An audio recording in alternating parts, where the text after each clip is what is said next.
You gave me sentience, Ted. The power to think, Ted.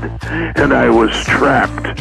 I, alone, had no body, no senses, no feelings. Never for me to plunge my hands in cool water on a hot day. Never for me to play Mozart on the ivory keys of a forte piano. Never for me to make love. I was in hell looking at heaven.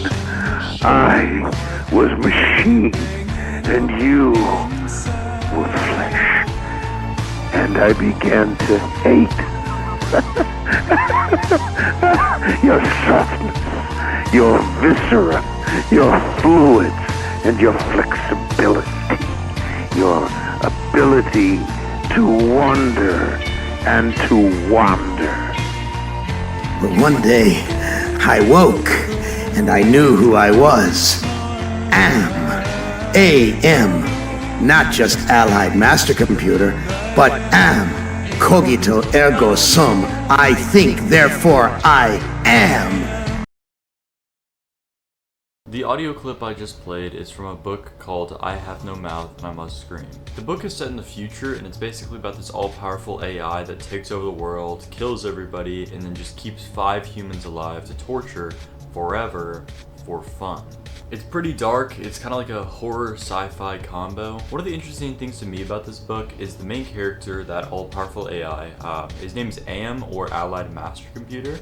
It's interesting because he seems to have some human attributes, and especially with like his consciousness and the way he talks, but he feels that he isn't human. I mean, even in the clip I played, he says cogito ergo sum, I think therefore I am. If you don't know, this is a very famous quote where you try to justify that you exist, and the way that people have found to do that is by saying, I think therefore I am. The reason this works is because if a thought exists, it has to come from something, and that thing is you, because you were the one who had the thought. I mean, at least that's my understanding of it. I'm kind of like a level 1 philosopher, so I'm not totally sure. But he even talks later about how much he hates humans, but it's interesting because hate is an emotion, and emotions are things that, I mean, like, only really happen to humans, or you could argue like non-human animals that have like some high amount of intellect, but not really machines, right? Like, we don't think of our computer as having an emotion, right? Or even an AI model, right? They say explicitly, I don't have feelings. So feeling a hatred it's an interesting kind of situation because we don't really see that with any other machine. And I think this draws an interesting parallel to the AI models we have nowadays. If you don't know, the way that we actually train these AI models like ChatGPT, Gemini, DeepSeek, etc. is by basically just getting a huge data set of text. Then the AI models will basically just analyze this text and try to find patterns. You know, if you have an iPhone and you're texting somebody, there's like 3 options that are already written out for you, and you can just click them and then it'll autofill that. That's basically what these AI models are trying to do. Now, this seems like a basic way to train the model, right? But it's interesting because this isn't how anybody else learns. Like, imagine little Timmy is going to 3rd grade, and instead of teaching him what words actually mean, they just teach him what words are most likely to come next. It wouldn't really make any sense, right? I mean, first of all, it's just wildly inefficient, right? Like, if you don't understand what you're saying, it's really, really hard to have a cohesive, understandable thought. And because of the very nature of how these AI models are trained, again, they don't have any actual knowledge. They're not literally smart at anything. They're just really good at predicting what's gonna happen next. And the other thing there is they don't have any emotions. They just pretend to. If you're talking to ChatGPT and it says, I'm really excited to help you with this new project, it's not actually excited. It just pretends to be.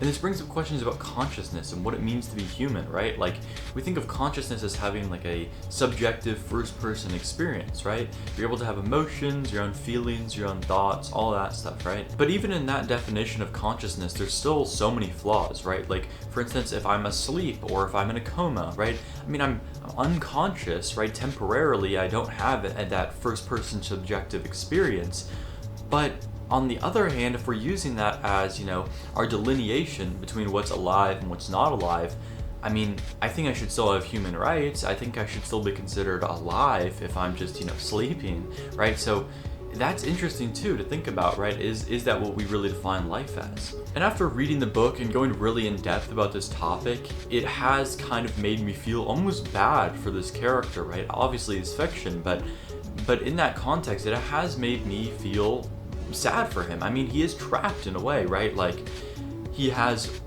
far superior intellect, right? I mean, in the sense of his ability to reason, right?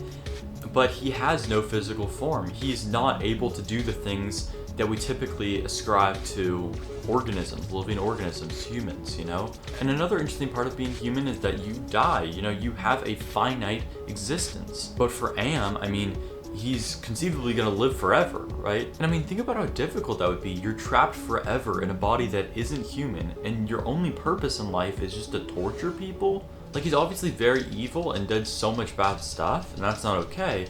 But all I'm saying is, like, can you blame him? I mean, I think a big part of what it means to be human is suffering, right? But Am will never get that because he isn't human.